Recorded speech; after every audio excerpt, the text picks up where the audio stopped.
This is your reminder to make sure that you enjoy your life. Now, if you're like me, you need that reminder on a regular basis. You're probably looking for that reminder because you clicked on the title of this video. Now, with all of our goals and ambitions, all of our dreams, all of our hopes for the future, everything that we see on social media that we thrive to achieve, that we've seen others succeed at, we tend to lose some of the most valuable things in all of that noise. And the most valuable things are already the things that we have. The people in our lives, the opportunities that we have, our basic needs being met.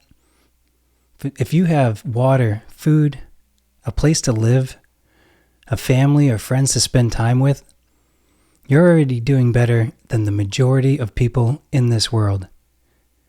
And this video isn't to shame you for wanting more. It's not a bad thing to want more, so don't get that idea. Especially if you getting more helps you to succeed in a way that allows you to help other people, right? Or if you're creative, helps you to share your creativity with the world. Thinking about the things that you already have is an essential tool, not only for future success, but for happiness as well. Gratitude is the number one thing that will make you happy, even in a negative situation.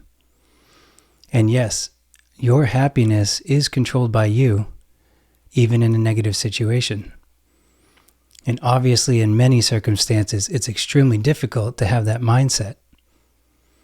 Right? But if we think about the things that we have and the things that are going well for us in the current moment, even when other things aren't, we can at least be a little bit happier, a little bit more creative, and we can find better solutions to our current problem so that we can move forward in a positive direction. Now, one of the biggest things, unfortunately, that helps us to remember to stop and smell the roses is some negative event in our lives, oftentimes that causes a significant amount of pain. Because it's typically in those moments that we think back on all the times that that individual or that circumstance had benefited us. Now, my mother was hospitalized recently with a serious infection, and she's all good now, thank God. But when she was hospitalized, it's not that we didn't appreciate her before, but we felt an entire change in our lives altogether. Instead of seeing my mother 2 days at her house or at my house with the kids, her grandkids, and everyone playing around, instead we would go visit her in the hospital as often as we could. And I can't tell you, I've always appreciated my mother. I love my family to death, and just going through that circumstance reminded me that all these goals and ambitions for a better career, for working on my music as a creative, as important as they were, I already had the most important things in my life.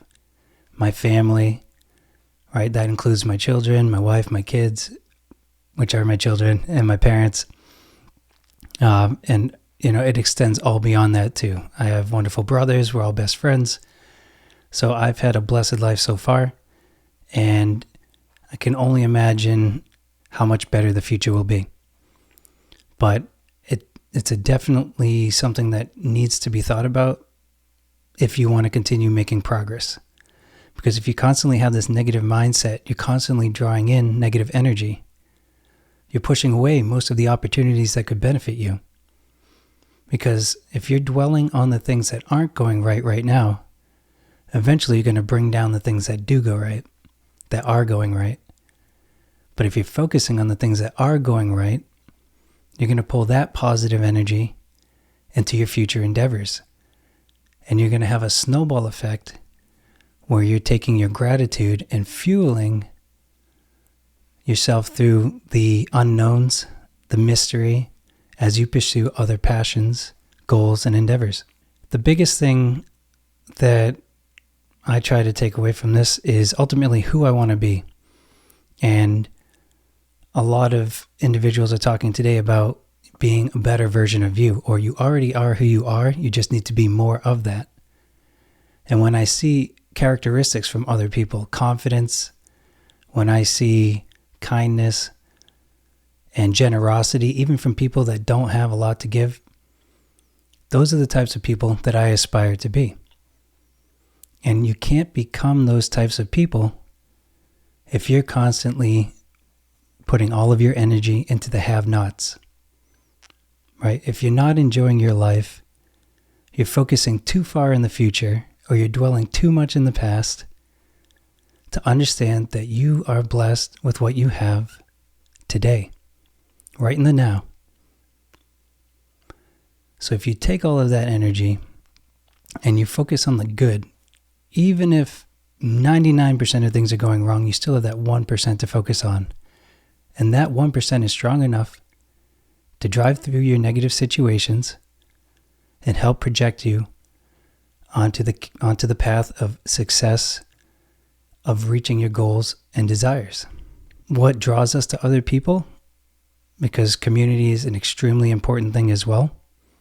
Nobody ever succeeds in isolation. What draws us to other people are those types of characteristics, those things that we aspire to be. Right? Success isn't just having a lot of money and hoarding it for yourself. Right? The people that we aspire that are successful reach out and help others as well. Right? They give back just as much, if not more, than they receive. That's the type of person that I want to aspire to be. To get to that level, you have to work your way up through all the incremental steps in your process as you figure out your process.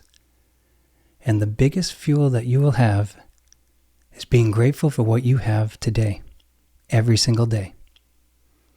So an exercise I'll leave you with: in the morning, think about 3 things that you're grateful for in your life. It could be from the previous day, the previous week, or any time in the past. And then at night, think about 3 things you're grateful for that happened in the current day. Right, that happened that day, so that it's fresh in your mind right before you go to sleep. Now, having this regular exercise will change your brain chemistry a little bit to focus on what you have significantly more than what you don't. And I've started doing this, and this has reminded me one very important thing: that in order for me to be the best person that I want to be and achieve the things that I want to achieve, I have to remember to simply enjoy my life. And I hope you do too. All right. Thanks for joining in. I'll talk with you soon.